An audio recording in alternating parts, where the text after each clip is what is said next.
Welcome to pro English academy. आज हम लोग जो है एरर डिटेक्शन का जो पार्ट नंबर 4 था उसको कवर करने जा रहे हैं, ठीक है ना। तो बेसिकली यहाँ पर आपके सामने एक सेंटेंस लिखा हुआ है और उस सेंटेंस को आपको बोलो क्या करना पड़ेगा, इम्प्रूव करना पड़ेगा। बात समझे ना। तो बेसिकली ये सारे के सारे जो क्वेश्चंस हैं ये ग्रामर के एरर पे ही बेस्ड हैं। जो ग्रामर में रूल्स होता है उस पे बेस्ड जो एरर होता है उसी पे बेस्ड है। बात समझे ना। बट उसमें हम क्या करते थे, सेंटेंस में एरर को फाइंड आउट करते थे। बट यहाँ हम लोग क्या करने जा रहे हैं, यहाँ पर हम लोग जो है बताने जा रहे हैं कि कौन सा जो ऑप्शन है वो दिए गए सेंटेंस को इम्प्रूव करेगा। बात समझे ना। तो एक एक करके स्टार्ट करते हैं, ठीक है। आज का सेशन काफ़ी इंटरेस्टिंग होने वाला है। तो टोटल आज हमारे पास 20 क्वेश्चंस हैं, एक एक क्वेश्चन को हम देखेंगे। और बेसिकली हम आपको बताना चाह रहे हैं कि यहाँ पर ये सारे के सारे क्वेश्चन एसएससी से पूछे गए हैं, ठीक है। तो जो एसएससी के अपकमिंग एग्ज़ाम्स होंगे 2026 में, यहाँ पर जो हम क्वेश्चंस के साथ साथ रूल को डिस्कस करेंगे that will be very very important, ठीक है।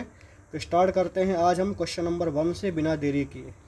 We are going to see the question number 1, ठीक है। ध्यान से देखिएगा। सबसे पहले लिखा हुआ है do not later about the street, ठीक है। मेरे सामने स्टेटमेंट लिखा हुआ है कि do not later about the street. बात समझे। तो यहाँ पर जो आपका लेटर शब्द लिखा हुआ है, लेटर बोलो क्या होता है, लेट का कंपैरेटिव डिग्री होता है। लेट का कंपैरेटिव डिग्री एडजेक्टिव बोलो क्या होता है, लेटर होता है। बात समझे ना। तो यहाँ पर तो इसका कोई मीनिंग आ नहीं रहा है। मतलब यहाँ पर जो डू नॉट लेटर तुम्हारा है बोलो क्या है, गलत है। तो यहाँ पर लीटर तो आएगा नहीं। लेटर जो होता है LATTER, लेटर, जो तुम्हारा लेटर होता है इसका इस्तेमाल हम लोग सीक्वेंस बताने के लिए करते हैं। बात समझे ना। लेटर का इस्तेमाल हम लोग बोलो किस लिए करते हैं, लेटर का इस्तेमाल हम लोग जो है सीक्वेंस को बताने के लिए करते हैं। लीटर तो आएगा नहीं, यहाँ पर आएगा लोइटर, LOI। लोटर का मतलब होता है टू, हाँ, लोटर अराउंड का मतलब होता है टू वांडर, या फिर आप इसको क्या बोल सकते हो, बोलो रोम बोल सकते हो। मतलब इधर उधर बेकार घूमना, उसी को हम लोग जो है लोटर अराउंड बोलते हैं। बात समझे ना। तो जो आपका फर्स्ट क्वेश्चन है, फर्स्ट क्वेश्चन का जो करेक्ट ऑप्शन होगा वो आपका बन जाएगा ऑप्शन नंबर 4। बात समझे। लोइटर अराउंड का मतलब होता है बिना बात के, बिना किसी एम के जो है इधर उधर घूमना। तो क्वेश्चन नंबर 1 का जो है करेक्ट ऑप्शन बन जाएगा ऑप्शन नंबर 4, ठीक है ना। चलो नेक्स्ट क्वेश्चन हम देखते हैं। लिखा हुआ है कि there was a large snake found in the garden last evening. समझ पाए ना। ठीक है। अब देखो यहाँ पर देयर शब्द का इस्तेमाल किया है। अक्सर बच्चे कंफ्यूज होते हैं THEIR में और THERE में, ठीक है। जो तुम्हारा देयर होता है ये एक पॉसेसिव एडजेक्टिव है। बोलो क्या है, पॉसेसिव एडजेक्टिव है और ये तुम्हारा ओनरशिप बताता है। बात समझे। तो देयर तो यहाँ पर होगा नहीं, क्योंकि देयर के बाद जो है तुरंत बोलो क्या आना चाहिए, नाउन आना चाहिए। देयर का मतलब होता है उसका और देयर का मतलब होता है वहाँ। बात समझे। तो यहाँ पर जो तुम्हारा देयर है ये तुम्हारा एक एडवर्ब है। तो यहाँ पर देयर का इस्तेमाल तो होगा नहीं, तो ऑप्शन नंबर 1 बोलो क्या होगा, कट जाएगा। अब यहाँ पर बोला देयर वॉज अ लार्ज, लिखा हुआ है there was a large snake, है कि नहीं है। अब आप खुद सोचो, वहाँ पर द लार्जर तो होगा नहीं, द लार्जर तुम्हारा बोलो क्या होगा, कट जाएगा। देयर वॉज नॉट अभी नहीं आएगा, ठीक है। तो बन जाएगा there was a large snake. बात समझे। तो स्टेटमेंट तुम्हारा किस में रहेगा, जो तुम्हारा स्टेटमेंट रहेगा ये स्टेटमेंट तुम्हारा किस में रहेगा, ये तुम्हारा जो स्टेटमेंट है that statement will be in positive degree adjective. बात समझे ना। आपको पता होना चाहिए जो तुम्हारा द होता है, द के बाद हमेशा कंपैरेटिव डिग्री आता है, द के बाद हमेशा सुपरलेटिव डिग्री आता है। द के बाद कभी भी जो है कंपैरेटिव डिग्री का इस्तेमाल नहीं होता। इसीलिए ऑप्शन नंबर तुम्हारा जो बी होगा वही भी तो बोलो क्या होगा, कट जाएगा, ठीक है। चलो अगला क्वेश्चन देखते हैं। लिखा हुआ है she came to meet I and my family. बात समझे ना। She came to meet I and my family. अब तुम्हें पता होना चाहिए कि जो तुम्हारा प्रीपोजिशन होता है, प्रीपोजिशन के बाद हमेशा हम इस्तेमाल किसका करते हैं, बोलो ऑब्जेक्ट का इस्तेमाल करते हैं। बात समझे ना। अगर आप कभी भी जो है किसी भी सेंटेंस में प्रीपोजिशन का इस्तेमाल करते हो तो प्रीपोजिशन के बाद जो है हमेशा इस्तेमाल बोलो किसका होता है, ऑब्जेक्ट का होता है। और प्रीपोजिशन के बाद अगर हम प्रोनाउन का इस्तेमाल करेंगे तो वो जो प्रोनाउन तुम्हारा रहेगा वो ऑब्जेक्टिव केस में रहेगा। मतलब प्रीपोजिशन के बाद जो हम प्रोनाउन लगाएंगे वो प्रोनाउन तुम्हारा बोलो किस में रहेगा, ऑब्जेक्टिव केस में रहेगा। समझ पाए ना। तो यहाँ पर बन जाएगा कि शी केम टू मीट, आई तो होगा नहीं, माई सेल्फ तो होगा नहीं, क्योंकि माई सेल्फ तुम्हारा बोलो क्या है, रिफ्लेक्सिव प्रोनाउन है कि नहीं है। अब यहाँ पर देखो माइन शब्द का इस्तेमाल किया है, माइन तुम्हारा बोलो क्या है, पॉसेसिव प्रोनाउन है, तो ये भी तुम्हारा गलत होगा। बन जाएगा she came to meet me and my family, क्योंकि जो तुम्हारा मी के बाद जो है मेन तुम्हारा सब्जेक्ट बोलो क्या है, फैमिली है कि नहीं है। और फैमिली के पहले बोलो क्या आएगा, माई आएगा, क्योंकि माई तुम्हारा पॉसेसिव एडजेक्टिव है। और जैसा कि आप सभी लोगों को पता है after possessive adjective we use what, बोलो नाउन लगाते हैं। बात समझे ना। चलो अगला क्वेश्चन देखते हैं, क्वेश्चन नंबर 4। क्वेश्चन नंबर 4 क्या लिखा हुआ है, क्वेश्चन नंबर 4 लिखा हुआ है कि I will not go to the party, I will not go to the party lest you will promise to accompany me. बात समझे ना। अब देखो आपको पता होगा एक शब्द तुम्हारा होता है लेस्ट, लेस्ट के साथ हमेशा हम जो है मॉडल वर्ब शुड लगाते हैं, इस बात को आपको ध्यान में रखना चाहिए। ठीक है, जो तुम्हारा लेस्ट होता है, लेस्ट के बाद जो मॉडल वर्ब का इस्तेमाल होता है that modal verb will always be what, बोलो शुड हो गया। समझे ना। इसका मतलब हिंदी में होता है कहीं ऐसा ना हो, बोलो क्या होता है, कहीं ऐसा ना हो। लेस्ट के बाद हमेशा हमें क्या लगाना पड़ता है, बोलो शुड लगाना पड़ता है। बात समझे ना। तो बोला गया I will not go to the party lest you, will लिखा हुआ है तो लेस्ट के साथ तो विल आएगा नहीं, लिस्ट के साथ तुम्हारा शुड आएगा, इसीलिए जो है क्वेश्चन नंबर 4 का ऑप्शन नंबर सी जो है करेक्ट आंसर बन जाएगा। समझ पाए ना। तो क्वेश्चन नंबर 4 का जो तुम्हारा करेक्ट आंसर बन जाएगा वो बन जाएगा ऑप्शन नंबर सी। अगला क्वेश्चन देखते हैं, क्वेश्चन नंबर 5। क्वेश्चन नंबर 5 लिखा हुआ है कि cinema provides the most universal entertainment. समझ पाए ना। अब हमें बताना है कि इस सेंटेंस में क्या मिस्टेक है। अब आप खुद सोचो, यहाँ पर जो तुम्हारा यूनिवर्सल शब्द लिखा हुआ है, बोलो क्या लिखा हुआ है, यूनिवर्सल। अब आपको पता होगा कुछ एडजेक्टिव होते हैं जिनकी बोलो क्या होती है, डिग्री होती है। देयर आर सर्टेन एडजेक्टिव्स जिसका बोलो क्या होता है, डिग्री होता है। जैसे आपको पता है गुड, गुड का कंपैरेटिव बोलो क्या बन जाएगा, बेटर बन जाएगा। गुड का सुपरलेटिव बोलो क्या बन जाएगा, बेस्ट बन जाएगा। समझ पाए ना। गुड का कंपैरेटिव बनता है बेटर, सुपरलेटिव बोलो क्या बनता है, बेस्ट। लेकिन कुछ एडजेक्टिव ऐसे होते हैं जो अपने आप में ही कंप्लीट होते हैं, मतलब हम उनका डिग्री बोलो बना नहीं सकते हैं। ठीक है, जैसे आपको पता होगा एक्सट्रीम, ठीक है, जैसे आपको पता होगा फाइनल, यूनिक, परफेक्ट। तो ये सारे के सारे कुछ ऐसे एडजेक्टिव्स होते हैं जिनको हम बोलते हैं डिग्री लेस। बोलो क्या बोलते हैं, डिग्री लेस बोलते हैं। डिग्री लेस का मतलब होता है इन सारे एडजेक्टिव्स का कोई भी डिग्री बोलो नहीं होता। अगर इनका कोई भी डिग्री नहीं होता है तो इनके सामने कभी भी मोस्ट का इस्तेमाल नहीं होगा या फिर बोलो मोर का इस्तेमाल नहीं होगा। बात समझे। क्योंकि अगर इनकी डिग्री बनती नहीं है तो इनका कंपैरेटिव और सुपरलेटिव फॉर्म हम कभी भी बना नहीं सकते। We can not make their comparative and superlative form. बात समझे ना। तो यहाँ पर द मोस्ट तुम्हारा गलत है। अब तुम्हें पता है जो तुम्हारा यूनिवर्सल लिखा हुआ है इसमें यू आ रहा है कि नहीं है, बट साउंड तुम्हारा किसका आ रहा है, कॉन्सोनेंट का आ रहा है, इसीलिए यहाँ पर बोलो क्या लगेगा, ए लग जाएगा। एन तो आएगा नहीं, मोर तो आएगा नहीं, आपका बन जाएगा ए। तो क्वेश्चन नंबर 5 का जो है करेक्ट ऑप्शन बोलो क्या बन जाएगा, क्वेश्चन नंबर 5 का करेक्ट ऑप्शन बन जाएगा तुम्हारा बोलो क्या, बी बन जाएगा। समझ पाए ना। अब आप एक बात ध्यान रखना कि जो तुम्हारा एन होता है इसका इस्तेमाल हमेशा वोवल साउंड के साथ आता है, और जो ए होता है इसका इस्तेमाल हमेशा हम जो है कॉन्सोनेंट साउंड के साथ करते हैं। बात समझे ना। बस साउंड आना चाहिए, हमें लेटर से मतलब नहीं है। यूनिवर्सल भले स्टार्ट यू से हो रहा है बट साउंड बोलो किसका आ रहा है, कॉन्सोनेंट का आ रहा है। ठीक है, यूनिवर्सल यू, तो इसका बन जाएगा वाई यू, मतलब प्रोनाउंसिएशन में क्या आ रहा है, वाई आ रहा है, इसीलिए जो है यहाँ पर हम ए का इस्तेमाल करेंगे। ठीक है ना। चलो नेक्स्ट क्वेश्चन आपके सामने लिखा हुआ है क्वेश्चन नंबर 6। आप लोग बनाइए कि जो है क्वेश्चन नंबर 6 का क्या होगा करेक्ट आंसर। बताओ।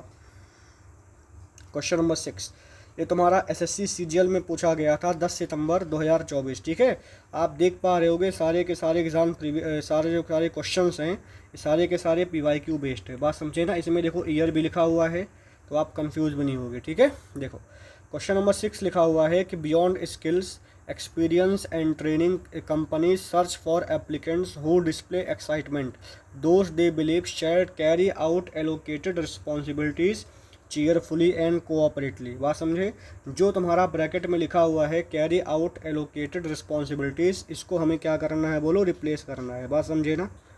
अब देखो यहाँ पर कैरी आउट का मतलब होता है एग्जीक्यूट करना। बोलो क्या होता है, कैरी आउट का मतलब होता है एग्जीक्यूट करना। मतलब यहाँ पर वो जिस पे बिलीव करते हैं कि वो दिए गए रिस्पॉन्सिबिलिटी को अच्छे से बोलो क्या करेंगे, एग्जीक्यूट कर पाएंगे, है कि नहीं है। तो पिकअप ऑल स्किल्स तो होगा नहीं, डेमोन्स्ट्रेट तो करेगा नहीं, शैल टेकअप एनी डिजिग्नेटेड ऑब्लिगेशन, ये भी तुम्हारा नहीं होगा। करेक्ट बन जाएगा ऑप्शन नंबर बी। ठीक है, तो कैरी आउट एलोकेटेड रिस्पॉन्सिबिलिटीज़ के प्लेस पे हम लिखेंगे विल एग्जीक्यूट असाइंड ड्यूटीज़। ठीक है, तो क्वेश्चन नंबर 6 का करेक्ट होगा ऑप्शन नंबर बी। समझ पाए ना। चलो क्वेश्चन नंबर 7, क्वेश्चन नंबर 7 तुम्हारा पूछा गया है सीपीओ 13 दिसंबर 2019 में। ठीक है, लिखा हुआ है the students with their parents were asked for waiting outside the principles office. समझ पाए। अब देखो अगर दो सब्जेक्ट को जोड़ा जाता है, बोलो किससे जोड़ते हैं, विद से जोड़ते हैं, एस वेल एस से जोड़ते हैं, एंड नॉट से जोड़ते हैं, विथ से जोड़ते हैं, टुगेदर विथ से जोड़ते हैं, बिसाइड्स से जोड़ते हैं। ठीक है, लेड बाई से जोड़ते हैं।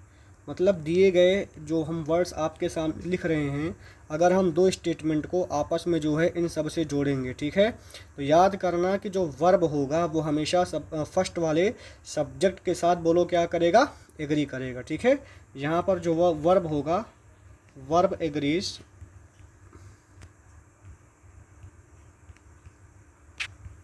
With the first subject. Verb हमेशा पहले वाले सब्जेक्ट के साथ बोलो क्या करेगा, एग्री करेगा। तो पहला सब्जेक्ट तुम्हारा बोलो क्या लिखा हुआ है, स्टूडेंट लिखा हुआ है, दूसरा लिखा हुआ है पेरेंट्स। बात समझे ना। अब तुम्हें पता है स्टूडेंट्स और पेरेंट्स को जोड़ा किससे गया है, बोलो विद से जोड़ा गया है। तो वर्ब हमेशा किसके हिसाब से आएगा, बोलो वर्ब हमेशा आएगा स्टूडेंट्स के हिसाब से। यहाँ पर जो तुम्हारा स्टूडेंट लिखा हुआ है ये सिंगुलर है और वर्ब तुम्हारा बोलो क्या है, प्लूरल है। अब आपको पता होगा अगर सब्जेक्ट होगा सिंगुलर तो आने वाला वर्ब होगा सिंगुलर, अगर सब्जेक्ट होगा प्लूरल तो आने वाला जो वर्ब होगा वो वर्ब तुम्हारा बोलो क्या बन जाएगा, बन जाएगा प्लूरल। समझ पाए ना। स्टूडेंट तुम्हारा सिंगुलर है इसीलिए वर यहाँ पर नहीं आएगा, वर के प्लेस पे हम वाज लगाएंगे। ऑप्शन नंबर ए जो है करेक्ट ऑप्शन बन जाएगा क्वेश्चन नंबर 7 का। समझ पाए भाई, सबको समझ में आ रहा है ना। चलो क्वेश्चन नंबर 8 लिखा हुआ है Rohit is write to them 3 times. ठीक है, रोहित इज़ राइट। अब देखो 3 बार लिख चुका है कि नहीं है, मतलब काम तुम्हारा क्या हुआ है, अच्छे से कंप्लीट हो चुका है। बात समझे। तो यहाँ पर जो क्वेश्चन नंबर 8 लिखा हुआ है ये भी तुम्हारा बोलो क्या है, रॉन्ग है। आपको ध्यान रखना है कि यहाँ पर जो है हम इस्तेमाल करेंगे किसका, प्रेजेंट परफेक्ट का।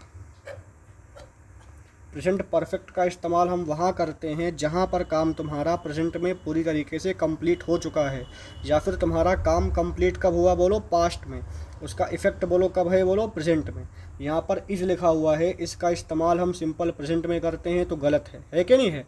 अब सबको पता होता है जो तुम्हारा हैज़ होता है, हैव होता है या फिर हैड होता है, अगर ये हेल्पिंग वर्ब का काम करता है तो इसके बाद हमेशा हम वर्ब के थर्ड फॉर्म का इस्तेमाल करते हैं।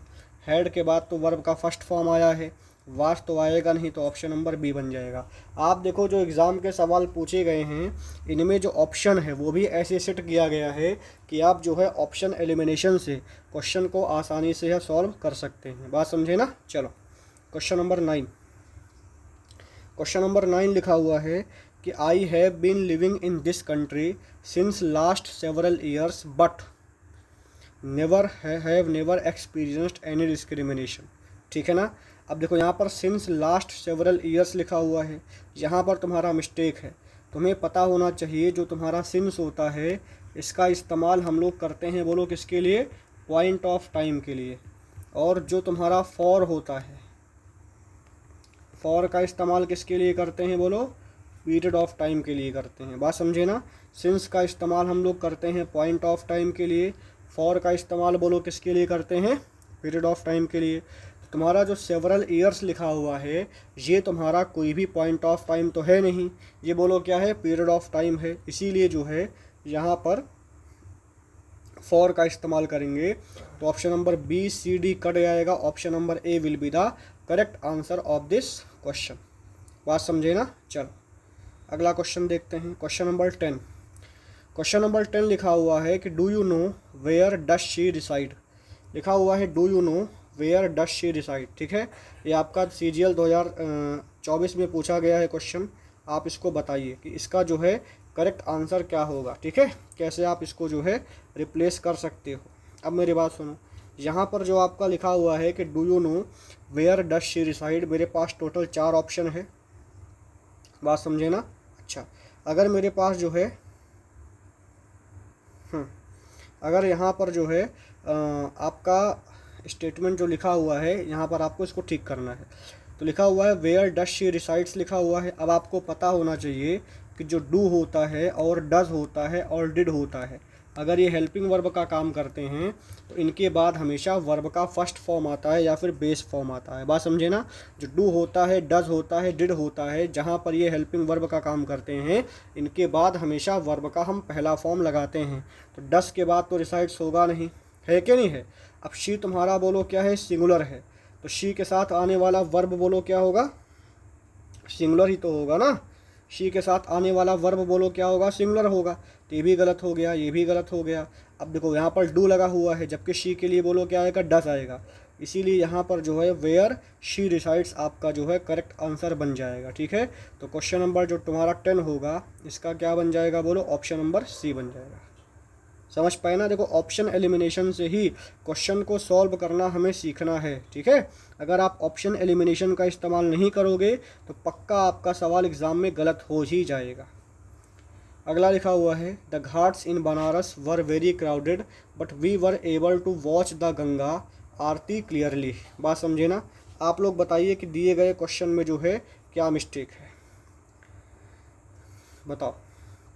देखो यहाँ पर घाट्स की बात किया गया है, आप खुद देखो यहाँ पर जो बात हम किए हैं बोलो किसकी किए हैं, घाट्स का। घाट्स बोलो क्या है, प्लूरल है। मैंने बोला अगर सब्जेक्ट सिंगुलर होगा वर्ब आएगा सिंगुलर, अगर सब्जेक्ट प्लूरल होगा तो आने वाला वर्ब बोलो क्या होगा, प्लूरल। घाट्स के लिए वर आया हुआ है कि नहीं है। वी के साथ भी तुम्हारा वर आएगा, दोनों अपोजिट स्टेटमेंट है तभी जोड़ा गया बट से, इसीलिए जो है क्वेश्चन नंबर 11 में जो है नो सब्स्टिट्यूशन रिक्वायर्ड होगा, ठीक है। तो क्वेश्चन नंबर 11 का जो है ऑप्शन नंबर डी बन जाएगा। समझ पा रहे हो सभी लोग, ठीक है। किसी को कोई डाउट हो तो आप बताइएगा, ठीक है, बाद में। नेक्स्ट क्वेश्चन नंबर 12 लिखा हुआ है, क्वेश्चन नंबर 12 लिखा हुआ है I would not dream to raise the price, ठीक है। I would not dream to raise the price. अब आप ध्यान दो, जैसा कि आपको पता होगा एक शब्द होता है प्रीपोजिशन, प्रीपोजिशन के बाद हम नाउन लगा सकते हैं, प्रीपोजिशन के बाद हम प्रोनाउन लगा सकते हैं, बट जो प्रोनाउन हम लगाएंगे वो हमेशा ऑब्जेक्टिव केस में होगा, बोलो किस में होगा, ऑब्जेक्टिव। और तुम्हें पता है प्रीपोजिशन के बाद हम लगा सकते हैं बोलो क्या, जिरेंड। मैंने आपको पढ़ाया था जिरेंड बोलो क्या होता है, वर्ब का पहला फॉर्म प्लस आईएनजी, अगर इसमें एक्शन नहीं होता तो यही तुम्हारा बोलो क्या बन जाएगा, जिरेंड बन जाएगा, बात समझे ना। जैसे मैंने बोल दिया स्विमिंग इज़ गुड,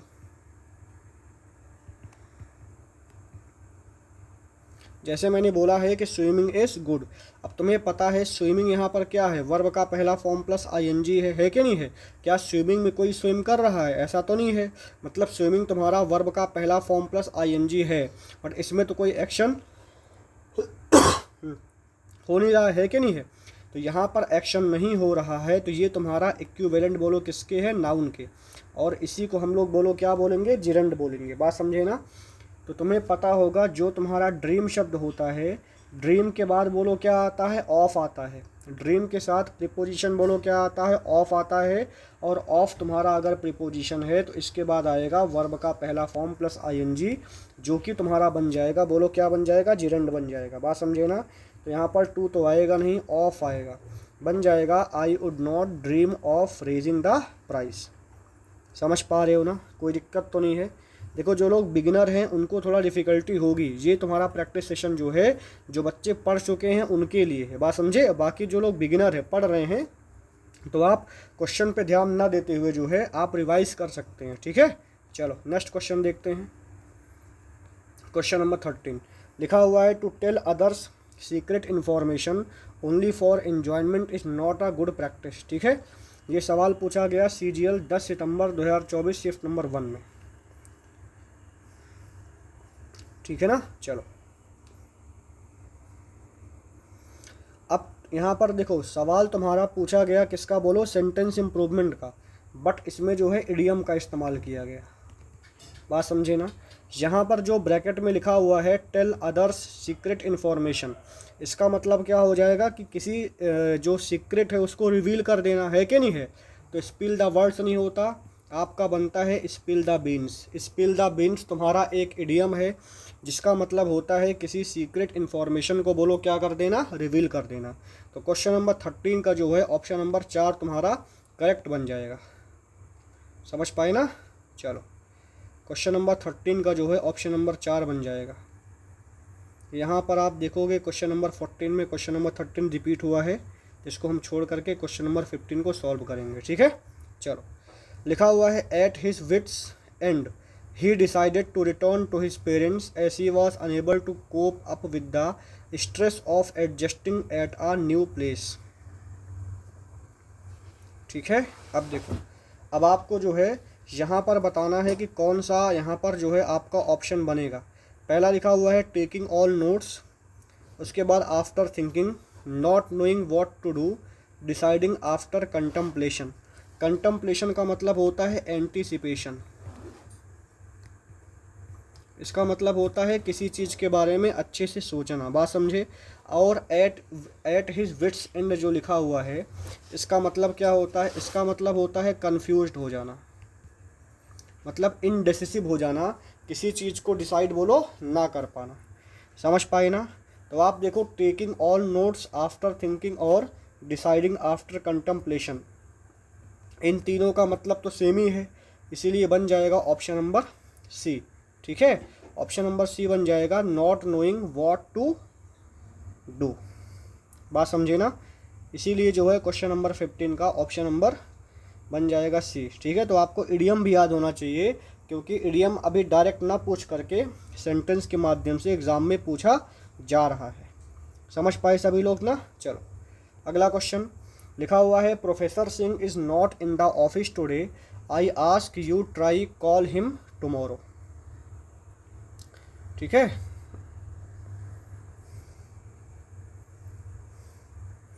अब देखो यहाँ पर जो आपके सामने क्वेश्चन लिखा हुआ है ये तुम्हारा CHSL का क्वेश्चन है।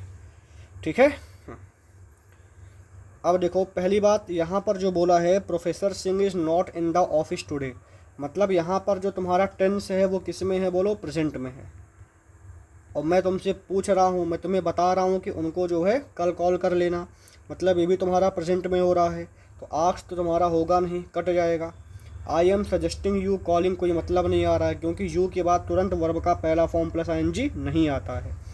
I ask you try call, try के बाद भी जो है तुम्हारा कॉल्ड नहीं आता, ट्राई के बाद बोलो क्या आएगा, कॉलिंग आएगा। बात समझे। और यहाँ पर जो तुम्हारा कॉलिंग है ये बोलो क्या होगा, जिरेंड होगा। मैं आपको नॉन फाइनाइट वर्ब में पढ़ाऊँगा, जैसे मैंने बोल दिया I don't mind his saying this, मैंने बोला है कि I don't mind his saying this, मैं उसका माइंड नहीं करता ये कहना। बात समझे ना। तो यहाँ पर माइंड के बाद बोलो मैंने क्या लगाया, सेइंग लगाया है। सेइंग बोलो क्या है, जिरेंड है। तो वैसे कुछ स्पेसिफिक वर्ब होते हैं जिनके साथ बार बार बोलो क्या लगता है, जिरेंड लगता है। बात समझे। उसमें तुम्हारा ट्राई भी है, तो ऑप्शन नंबर जो है 16 का पार्ट नंबर 4 तुम्हारा करेक्ट आंसर बन जाएगा। समझ पाए ना। चलो अगला लिखा हुआ है क्वेश्चन नंबर 17। क्वेश्चन नंबर 17 लिखा हुआ है कि the metro service is so good that one does not have to wait since a few minutes. बात समझे ना। अब देखो ये तुम्हारा क्वेश्चन पूछा गया एसएससी सीजीएल टायर 2 में पूछा गया था। कब पूछा गया बोलो, 2019 में पूछा गया था। बात समझे ना। मैंने तुम्हें अभी अभी पढ़ाया था बाबू कि जो तुम्हारा फॉर होता है इसका इस्तेमाल हम पीरियड ऑफ टाइम के लिए करते हैं। जो तुम्हारा सिंस होता है, सिंस का इस्तेमाल हम लोग किसके लिए करते हैं बोलो, पॉइंट ऑफ टाइम के लिए करते हैं। जो तुम्हारा फ्यू मिनट्स है ये बोलो क्या है, फ्यू मिनट्स तुम्हारा यहाँ पर पीरियड ऑफ टाइम है। और पीरियड ऑफ टाइम के लिए सिंस का इस्तेमाल नहीं करते हैं, इसीलिए ऑप्शन में क्या आएगा, फॉर आएगा। तो ए कटा, बी कटा, डी कटा, ऑप्शन नंबर सी बन जाएगा। बात समझे ना। तो अगर रूल्स आपको याद है ना तो एग्ज़ाम में आप देखते ही क्या करोगे बोलो, क्वेश्चन का सही जवाब दोगे। समझ पा रहे हो ना। चलो 18 नंबर क्वेश्चन लिखा हुआ है the teacher advised the students to not waste their valuable time. Do not waste लिखा हुआ है, नॉट टू वेस्ट लिखा हुआ है, टू नॉट वेस्टिंग लिखा हुआ है, नो इम्प्रूवमेंट लिखा हुआ है। ठीक है। अब मेरी बात सुनो, आपको पता होगा अगर टू प्लस वर्ब का पहला आप लिखते हो इसी को हम लोग बोलते हैं इन्फिनिटिव, और इनके बीच में आप किसी शब्द को नहीं इंसर्ट करोगे। बात समझे। तो टू के बाद नॉट ना करके नॉट पहले आ जाएगा, तो बन जाएगा नॉट टू वेस्ट। क्योंकि टू प्लस वर्ब का पहला फॉर्म अगर लिखा हुआ है तो इसमें आप किसी शब्द को इंसर्ट नहीं करोगे। अगर आप इंसर्ट करते हो तो गलत हो जाएगा, जिसको हम लोग बोलते हैं स्प्लिट इन्फिनिटिव। बोलो क्या बोलते हैं, स्प्लिट इन्फिनिटिव बोलते हैं। तो बन जाएगा not to waste, option number B C D तुम्हारा नहीं होगा। नेक्स्ट लिखा हुआ है क्वेश्चन नंबर 19। क्वेश्चन नंबर 19 लिखा हुआ है कि hardly had the train left the station then it started raining heavenly. देखो मैंने तुम्हें पढ़ाया था कि जो तुम्हारा नो सूनर होता है, कभी भी नो सूनर अगर आ रहा है तो नो सूनर के साथ हमेशा देन आता है। और जो तुम्हारा हार्डली होता है या फिर स्कार्सली होता है, इसके साथ हमेशा हम इस्तेमाल किसका करते हैं बोलो, व्हेन या बिफोर का करते हैं। बात समझे। तो नो सूनर के साथ हमेशा हम बोलो क्या लगाएंगे, देन लगाते हैं। हार्डली और स्कार्सली के साथ जो है हमेशा हम बोलो क्या लगाते हैं, व्हेन या बिफोर लगाते हैं। बात समझे ना। यहाँ पर तुम्हारा एक हार्डली बोलो क्या है, नेगेटिव एडवर्ब है। और जब भी कोई सेंटेंस जो है स्टार्ट होता है नेगेटिव एडवर्ब से, तो जो वर्ब होता है वो सब्जेक्ट के पहले आता है, और इसी को हम लोग बोलते हैं केस ऑफ इन्वर्जन। बात समझे। तो हार्डली के साथ देन नहीं आएगा, देन नहीं आएगा, व्हेन आएगा। इसीलिए क्वेश्चन नंबर 19 का जो है ऑप्शन नंबर ए तुम्हारा करेक्ट आंसर बन जाएगा। ठीक है ना। चलो क्वेश्चन नंबर 20 देखते हैं भाई। देखो लिखा हुआ है she is one of the smartest girls who has participated. अब आपको ध्यान रखना है, अगर कोई सेंटेंस वन ऑफ से स्टार्ट हो रहा है तो वन ऑफ के बाद द आता है, उसके बाद सुपरलेटिव डिग्री एडजेक्टिव आता है, प्लस प्लूरल काउंटेबल नाउन आता है। इस पैटर्न को आप ध्यान में रखोगे। क्या ध्यान में आपको रखना है कि अगर कोई सेंटेंस स्टार्ट किससे होता है बोलो, वन ऑफ से स्टार्ट होता है, तो जो तुम्हारा वन ऑफ होता है, वन ऑफ के बाद जो है हमेशा डिग्री बोलो क्या आता है, सुपरलेटिव डिग्री आता है। और वन ऑफ के बाद जो है अगर हम नाउन लगाएंगे, नाउन आएगा प्लूरल काउंटेबल, बट आने वाला वर्ब बोलो क्या होगा, सिंगुलर होगा। बात समझे ना। तो यहाँ पर आप देखोगे वन ऑफ के बाद डिग्री लगा हुआ है सुपरलेटिव, उसके बाद गर्ल्स आया हुआ है, और गर्ल्स बोलो क्या है, प्लूरल है। बट यहाँ पर जो तुम्हारा हु लगा हुआ है, हु बोलो क्या है, हु तुम्हारा यहाँ पर रिलेटिव प्रोनाउन है। मैं इसको पढ़ाऊँगा, ठीक है। रिलेटिव प्रोनाउन, और रिलेटिव प्रोनाउन के पहले जो नाउन या प्रोनाउन आता है इसी को हम लोग बोलते हैं एंटीसीडेंट। रिलेटिव प्रोनाउन के पहले जो नाउन या प्रोनाउन आता है उसी को बोलते हैं एंटीसीडेंट। और रिलेटिव प्रोनाउन के बाद जो वर्ब आएगा वो एंटीसीडेंट के हिसाब से आएगा। तो यहाँ पर हु के पहले बोलो क्या आया हुआ है, गर्ल्स आया हुआ है। और तुम्हें पता है जो गर्ल्स लिखा हुआ है ये तुम्हारा प्लूरल है, और अगर गर्ल्स प्लूरल है तो हैज़ के प्लेस पे क्या आएगा, हैव आएगा, इसीलिए ऑप्शन नंबर ए तुम्हारा करेक्ट हो जाएगा। ठीक है, तो अगर आपको मेरा पढ़ाया हुआ समझ में आता है, अगर आपके लिए लेक्चर ये यूज़फुल है तो आप चैनल को सब्सक्राइब करिएगा, वीडियो को लाइक करिएगा, शेयर करिएगा। बात समझे ना। जैसा आप सभी को पता है कि अच्छी चीज़ों को आगे बढ़ाना है, बुरी चीज़ को क्या करना है बोलो, दबाना है। ठीक है ना। Thank you very much.